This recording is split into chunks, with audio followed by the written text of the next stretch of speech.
Every year, Social Security quietly adjusts dozens of numbers behind the scenes, whether that's how much you need to earn in order to qualify for benefits, the benefit payments themselves, or how much of your Social Security income is subject to taxes. And these changes are driven by inflation, but just because they're driven by inflation doesn't mean they're minor. Hey guys, what's up? I'm Erin, and welcome back to the channel. Understanding these updates is one of the biggest ways to get ahead with your retirement planning, because they directly affect your future benefits, your tax situation, and even the check that's coming next month if you're already claiming. So today we're walking through the official changes coming to Social Security in 2026. What it actually means for retirees, a few hidden implications that don't often get talked about, and what this can truly mean for your long-term financial plan. There's a lot of nuance, so let's dive in. Let's start with the question every current Social Security recipient wants answered. How much will my benefit increase next year?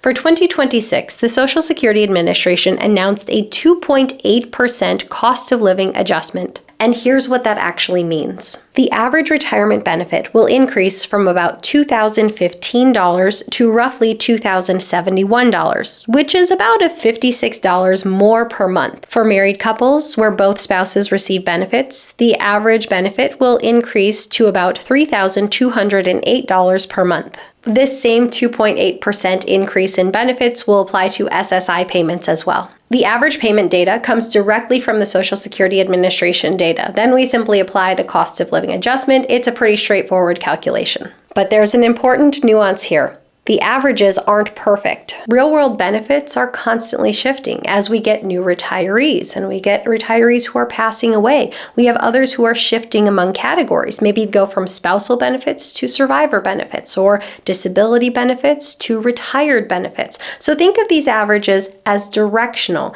They give a typical increase, but they're not indicative of what your benefit will be. Now let's talk about purchasing power. A 2.8% cost of living adjustment is helpful, but many analysts predict that it will still trail the true inflationary increases that retirees will experience. Expenses like healthcare, Medicare premiums, housing services, and long-term care often rise faster than overall CPI. So yes, while your benefit is going up, that doesn't necessarily mean that your money will stretch further. There's another important dynamic tied to rising benefits. More retirees are finding that their Social Security benefits are now taxable. And the reason isn't that retirees are wealthier, it's the fact that the tax thresholds were set 40 years ago and have never been adjusted. Here's the quick timeline. In 1983, Congress set the first threshold, $25,000 for single filers and $32,000 for married couples. This determines when up to 50% of your benefits could become taxable.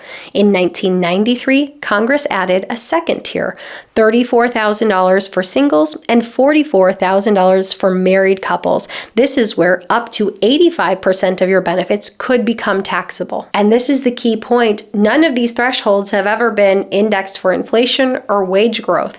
Back in 1984, the first year Social Security benefits became taxable, the average monthly benefit was around $460 a month.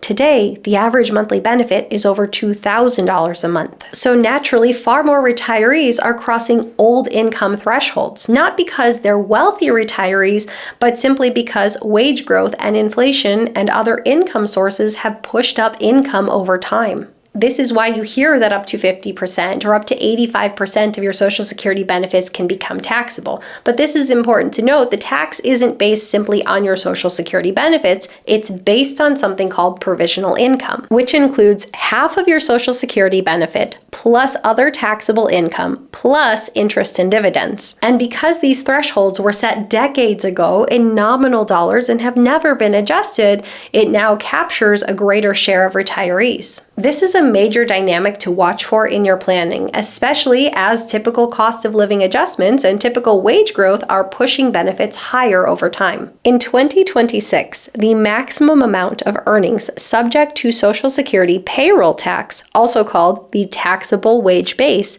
is increasing to $184,500, up from $176,100 in 2025. Here's what that really means. On earnings up to the cap, the Social Security payroll tax rate is 6.2%. for both the employee and the employer, for a total of 12.4% Social Security tax on wages up to $184,500 in 2026. If you're self-employed, you pay the full 12.4%, although half of it is deductible for income tax purposes. Any wages above the cap are no longer subject to Social Security taxes. This is where the tax stops, and this is why many high-income earners experience a mid-year raise when their employer stops withholding Social Security taxes. So who does this affect? 1. High earners still working. You'll pay Social Security tax on a slightly larger portion of your earnings in 2026. 2. Future retirees. Higher taxable wage base generally means higher future Social Security benefits because your Social Security benefits are based on your highest 35 years of earnings. The people who will benefit most from this are those workers who have spent many years at or near this wage base limit. Just as there's a maximum amount of income subject to Social Security taxes, there's also the bend point formula, which determines how your primary insurance amount, your base benefit, is calculated.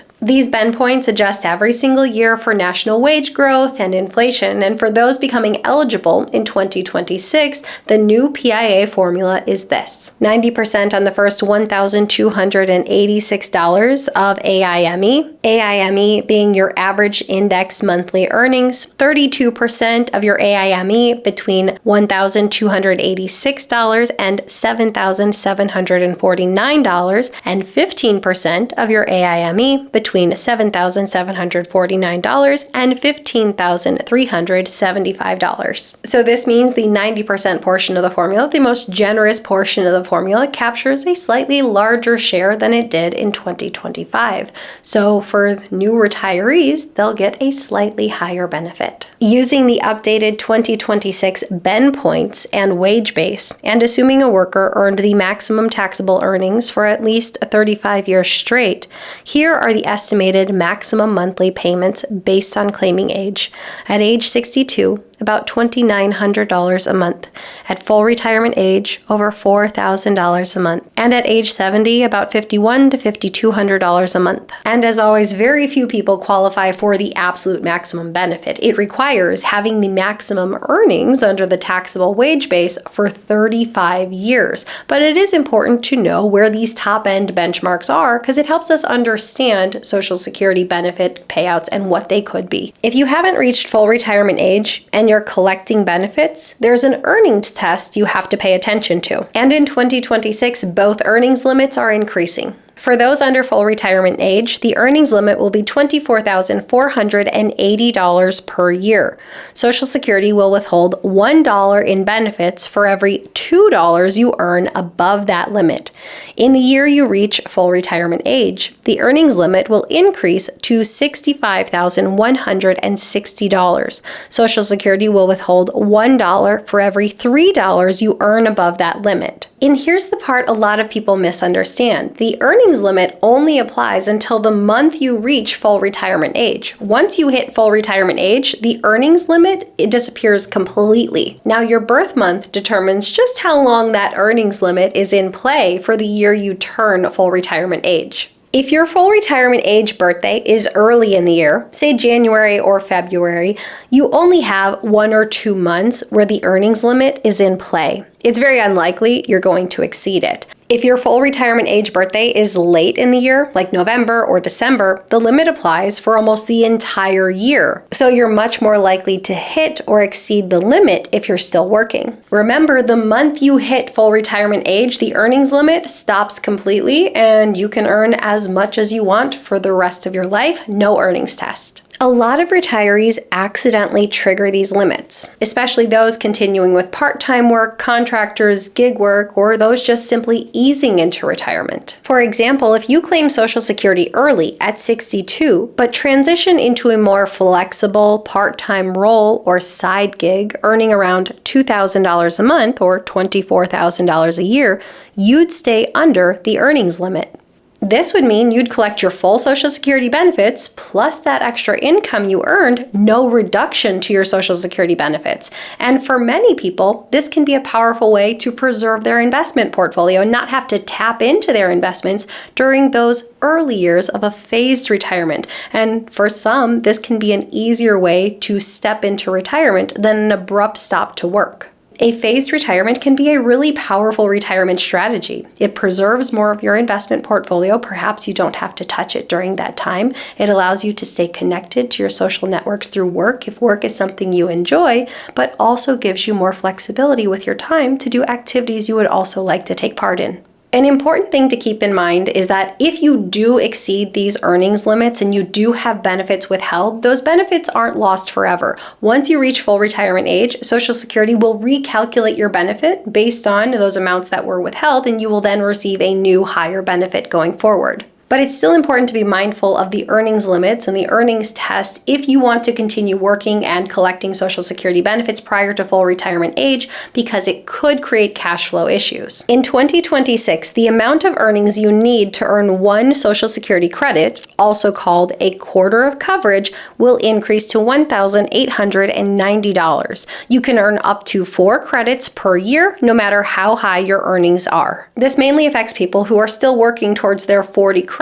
to qualify for Social Security benefits. And this is an area where there's a lot of confusion and trips a lot of people up, so let's discuss it. You need 40 credits, the equivalent of 10 years of work, to be eligible for Social Security. So in theory, somebody who started working at the age of 20 and worked all the way through the age of 30, assuming they hit the minimum amount to guarantee themselves a credit, would then be eligible for Social Security once they reach retirement age. But this is where people tend to get tripped up. Eligibility is not the same thing as calculating your benefits. To qualify for your own Social Security, you need 40 credits.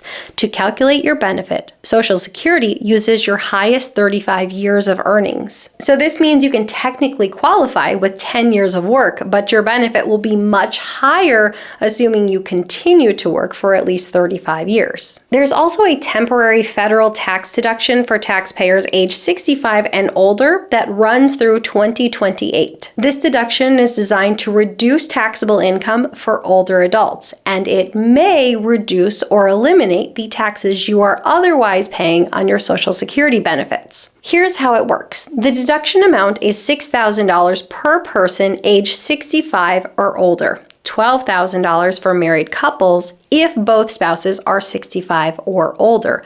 But there are income limits. This deduction phases out at higher income levels. The exact ranges are for single filers, full deduction available up to an income of $75,000. This starts the phase-out range above that when it's fully phased out by an income of $175,000. For those married and filing jointly, they qualify for the full deduction with an income of up to $150,000. This starts the phase-out range, and the deduction is completely phased out with an income of $250,000. Now, even though this deduction can indirectly reduce the taxes you would otherwise pay on your Social Security benefits, make no mistake about it, this deduction is not tied to Social Security in any way. It's tied to age, you must be 65 or older, and it's tied to income, subject to a phase-out. It applies whether or not you're claiming Social Security, and this is an important note to make because the way it's being marketed, some people have the impression that you have to be claiming benefits in order to be able to claim this deduction, and that's not the case. This deduction can be especially meaningful for retirees who are doing Roth conversions, have taxable investment income, are withdrawing from a traditional IRA or 401k, or who are subject to RMDs. In other words, almost everyone in retirement. This deduction creates an additional layer of tax planning complexity because it interacts with the provisional income rules, which are used to determine how much of your Social Security benefits become taxable. So when you're running your retirement tax projections, especially during the years of which you retire and when you have to start claiming RMDs, this is an important deduction to pay attention to, at least for the next 4 years. Now let's talk about how all these changes actually play out in real life, because the numbers on paper often feel very different than what retirees experience month to month. Number one, the cost of living adjustment may not keep up with retirees' expenses. A 2.8% increase sounds solid, but often retirees experience higher inflation than the general population, especially in areas like healthcare, Medicare charges, as well as long-term care. For example, in 2026, the standard Medicare Part B premium will increase to $202.90, up from $185 in 2025. The Part B deductible will increase to $283, up from $257. So for many retirees, the entire cost of living adjustment, or close to it, will be absorbed by the increased costs of Medicare. While Social Security cost of living adjustments are certainly helpful, they're not perfect. It's designed to keep pace with broad inflation, not specific inflation retirees experience, which tend to increase faster. This is why so many retirees relying on Social Security often say it never feels like they're getting a raise, it just feels like the cost of living adjustment is helping to prevent them from falling further and further behind. Number 2, the higher taxable wage base hits high earners. If your earnings are right at or near that wage base limit, it might feel like a greater portion of your income is now subject to Social Security taxes, and you might feel like you're getting a little bit of a haircut. Now, this does really affect edge cases. For high earners close to retirement, a higher taxable wage base has a couple implications. Slightly higher future Social Security benefits, because your highest 35 years of earnings increase a little bit. Slightly higher payroll taxes today, and more income subject to Social Security tax during peak earning years. So while the benefit increase is real, it's usually modest and it comes at the expense of paying more into the system today. Number 3, earnings test surprises still happen. A lot of people who claim Social Security early and then continue working don't realize that their benefits can be temporarily withheld if they exceed the earnings limit. Yes, the 2026 earnings limits are slightly higher, but this area is modest and it still has a way of catching recent retirees off guard. This is one of the biggest "I wish someone had told me" moments I hear from early claimers. They're surprised that they receive reduced checks or paused benefits simply because of part-time work or seasonal work. So if you're planning a phased retirement and you're continuing to work while claiming benefits early, it's important to be aware of these earnings limits and how they could affect your cash flow. Number 4, tax planning becomes more important than ever. With the new temporary deduction for those age 65 and older, plus increasing benefits, updated Ben points, and shifting Medicare premiums, retirement tax planning is going to matter more than ever over the next 4 years. All of these factors mean that income planning is a little bit more complicated because every decision kind of has a ripple effect. It affects the timing of Roth conversions, RMD strategy, when to claim Social Security if you haven't yet done so,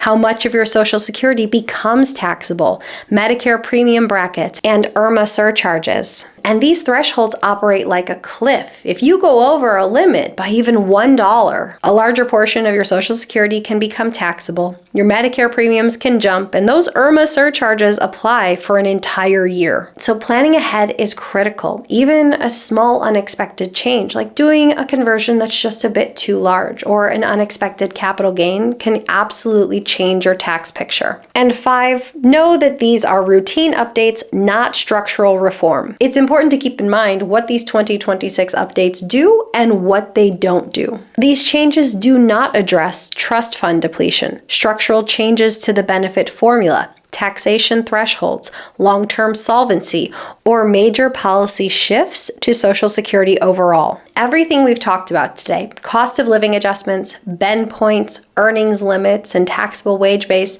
are all annual indexed adjustments. They don't adjust any of the necessary reform we're going to need to preserve Social Security going forward. Larger changes, particularly around trust fund solvency with projected depletion in early to mid-2030s, remain a separate conversation entirely. So until Congress takes action, expect that Social Security news will stay front and center. And while these updates may seem small individually, taken together, they can have a pretty darn big impact on your retirement picture, on your monthly income, on your tax exposure, or even your long-term benefit growth. So if you're building a plan around Social Security, this is a good year to check a couple things. your income plan, your claiming strategy, your tax exposure, and your projected benefits. They may be routine adjustments, but the math changes the numbers. So it's important to stay informed and be proactive, and that puts you in a stronger financial position. So what are your thoughts on these adjustments? Leave them in a comment down below. I post new videos every single week. If you got anything at all out of this one, please give it a like.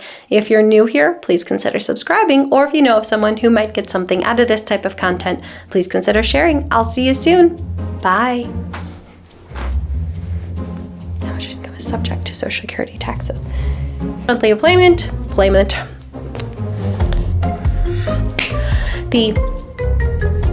Surprised my dog didn't bark, but my groceries just arrived, so I will go pick those up. In 2026, so sorry, very distracted. I got a text. This is why I turn off notifications. Then your brain goes to, oh, I should respond to this person. You'll have to wait. I'm self-employed. It's not good news. It's very expensive. My head hurts so bad. So much congestion. I think I'm dying. Now your birth month determines, geez, Pete,